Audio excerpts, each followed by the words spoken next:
3 javë para se Florie Peci të kthehej nga Austria në Shqipëri, ajo rezulton të ketë ngelur shtatzën. Mjekët specialistë deklarojnë se shtatzania e studentes që i mbijetoi tragjedisë së Marës ka nisur rreth datës 24 shtator.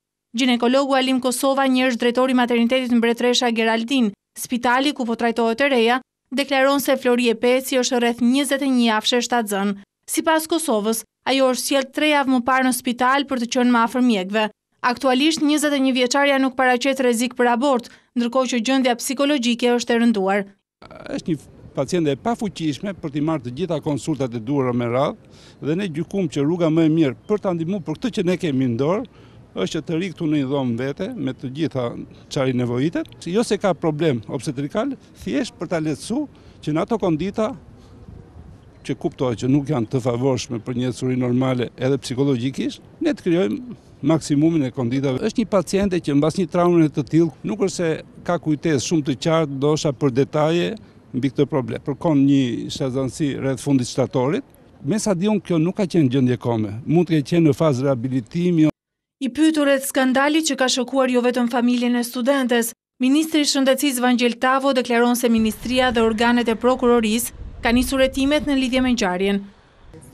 Është një rast i cili është në hetim nga organet kompetente dhe në momentin që do të kemi një rezultat në formë publike, ashtu sikur se jemi mbledhur sot, do ju mbledhim përsëri për t'ia bërë të qartë çdo vlerësim të grupit të ekspertëve që kemi nisur për të bërë vlerësimin e rastit. Florie Peci po qëndron në një nga dhomat e maternitetit të Tiranës, në prani edhe të prindërve të saj.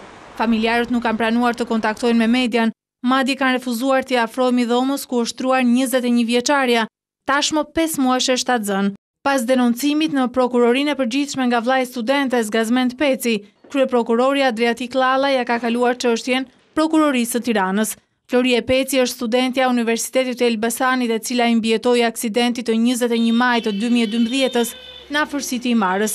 Nga kjo tragjedi u bën jetën 13 persona, pjesa më e madhe studentë të cilët ishin nisur për ekspedit në jug të vendit. Florie Peci pas qëndrimit disa ditor dhe në gjendje kome në spitalin ushtarak, u nis për trajtim më të specializuar në Austri. Pas 55 ditësh ajo del nga gjendja e komës, por vijonte të trajtohej në Austri, pasi kishte dëmtime të gjymtyrve nga aksidenti. Në 11 tetor të 2012-s, e mbijetuara e tragjedisë u kthye nga Austria mbi një karrige me rrota dhe shtatzën.